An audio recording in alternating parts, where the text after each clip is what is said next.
자, 선인들의 과거급제 꿈사례가 되겠습니다. 뱀이 말 위에 서려 있는 꿈이다.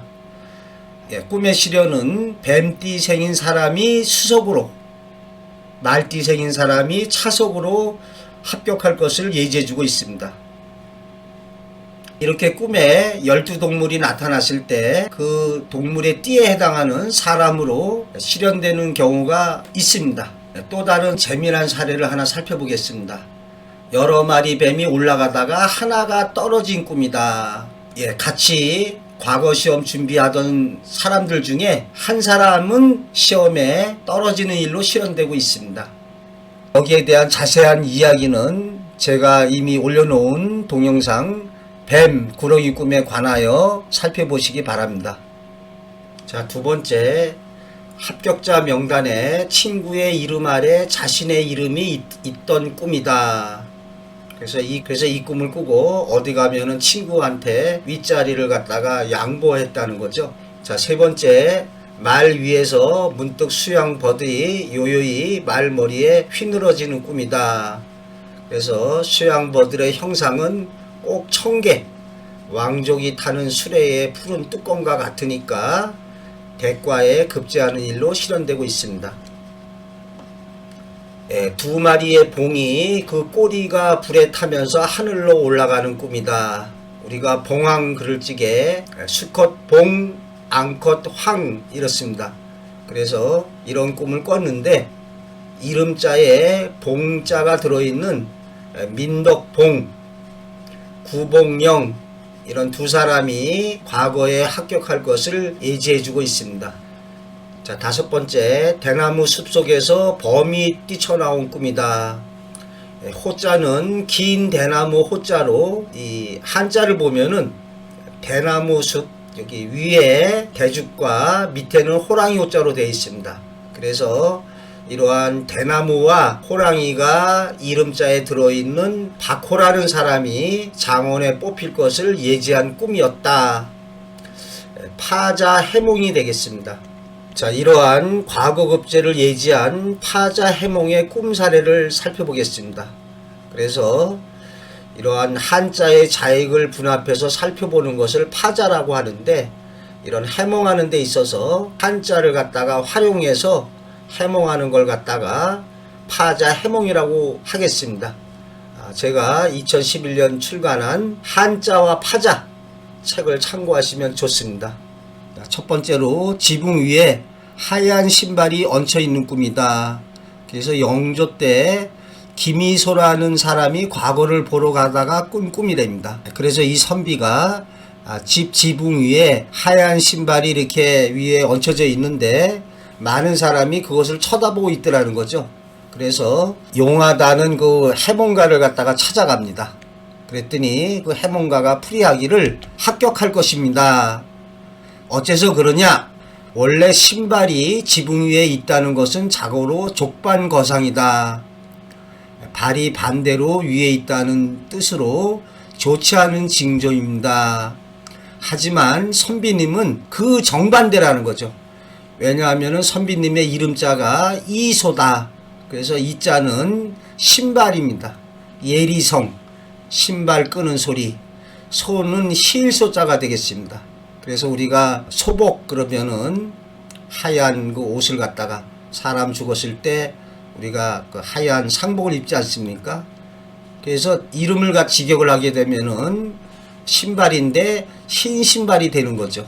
그래서 꿈에 그 신발이 지붕 위에 올려져서 많은 사람들이 쳐다보니까 우러러보게 되는, 그러니까 요번 과거에 합격할 것이다. 이런 재밌죠? 파자 해몽이 되겠습니다. 실제로 김이소라는 분이 이렇게 과거에 급제하고 있습니다. 두 번째로 남이 급제할 꿈을 대신 꿔준 문진사다. 꿈에 황룡이 하늘로 날아오르는 것을 봤다. 여기까지 하면 아주 좋죠. 황룡의 이마 위에 단청을 한 누각이 있고 누각에 현판이 걸려 있었는데 이견대인이라고 쓰여 있었다. 그는 몸을 누각 위에 쌍으로 난 창문에 기대어 앉아 있었다. 꿈에서 깨어나서 이상히 여기며 그 이견대인의 글을 제목으로 삼아 정신을 모아 글을 지었다. 주역에 나오는 말이 되겠습니다. 과거 볼 날짜가 돼서 시험장에 들어가 보니까 임금이 내린 제목이 걸려있는데 꿈에 본 대로 이견대인이었다는 거죠. 그래서 자신이 지어봤던 글이라고 해서 제출하고 나는 이제 급제할 거야 이렇게 생각했다는 거죠. 그랬는 방이 붙는 날 가서 보니까 낙방이라는 거죠. 그런데 나중에 알고 보니까 그가 꾼 꿈이 민홍섭이라는 사람이 급제할 것을 예지한 꿈이었다는 거죠. 그래서 파자해몽으로 보면은 누각의 문 위에 문진사가 앉아 있으니까 문 안에 문자를 집어넣으면은 민시성을 가진 사람이 된다는 거죠. 그래서 민홍섭이라는 사람이 과거에 급제할 것을 예지한 꿈이었다. 이런 일로 실현됐다는 거죠. 조금 어렵습니까? 사실은 파자해몽이 무지무지 재밌습니다. 어떠한 지적인 희열감을 느끼게 해주고 있습니다. 자, 소나무를 잡고 5번째 가지에 앉는 꿈이다. 할아버지에 관한 이야기입니다. 할아버지가 정원각이라는 그 사람과 같이 한 방에서 자게 됐답니다. 그날 밤에 꿈을 꿨는데 한 소나무를 잡고 올라서 5번째 가지에 앉았더니 아래 위로 모두 여자들만 있는 꿈을 꿨다는 거죠. 그래서 깨어나서 그 꿈을 말하니까 정원각이 누운 채 꿈을 풀이해서 말하기를 소나무란 시체가 들어가는 관이다. 5번째 가지란 5년이다. 아래 위로 여인이 있다는 것은 그대가 2딸을 낳지만 모두가 죽는다는 것이다. 그러니까 이게 말이 안 되지 않습니까? 그러니까 이 할아버지께서 크게 노여가지고 그를 때리는 거죠. 그런데 이 정참파는 고통을 감당하기 어려웠지만 오히려 굴복하지 않고 말하는 거죠. 만약에 이렇게 닭고기하고 술을 놓다가 잘 차려서 한 통 내면 내가 좋은 말로 다시 풀이하겠다. 그렇지 않으면 안 고친다. 참, 이 정참판이 점치는 일에 아주 뛰어났던 모양입니다. 그래서 닭고기와 술을 가져다가 대접하고 다시 이제 해몽을 받은 거죠. 그랬더니 말하기를 소나무라는 것은 18, 요 목자를 풀이하면은 18이 됩니다.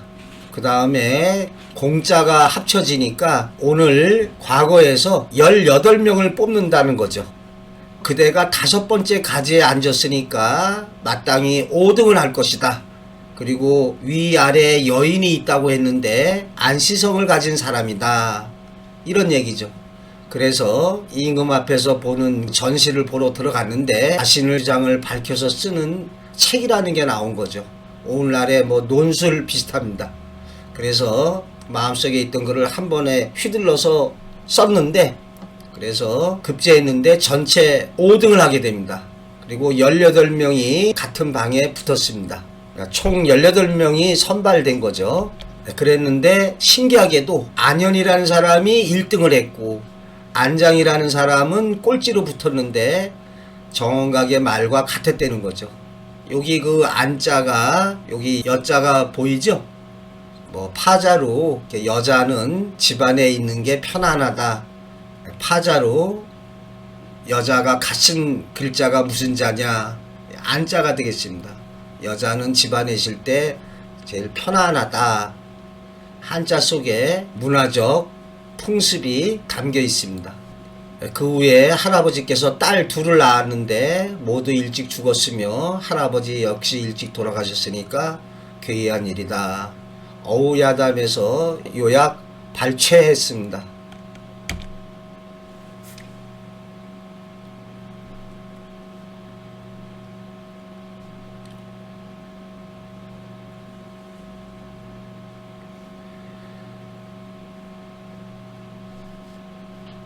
자, 다시 살펴보면 한 소나무를 잡고 올라 5번째 가지에 앉았더니 아래 위로 모두 여자들만 있는 꿈을 꾼 후에 정원각이 해몽한 대로 이루어지고 있습니다.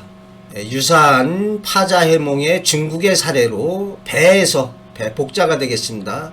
소나무가 난 꿈을 꾼 사람이 있었습니다. 근데 이 사람이 18년 뒤에 소나무가 이렇게 10, 그 다음에 여기다가 8,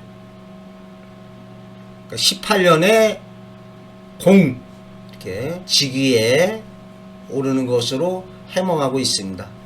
이어서 불합격의 꿈 사례를 살펴보도록 하겠습니다. 불합격의 꿈 사례를 역으로 생각하면 합격의 표상이 되겠습니다.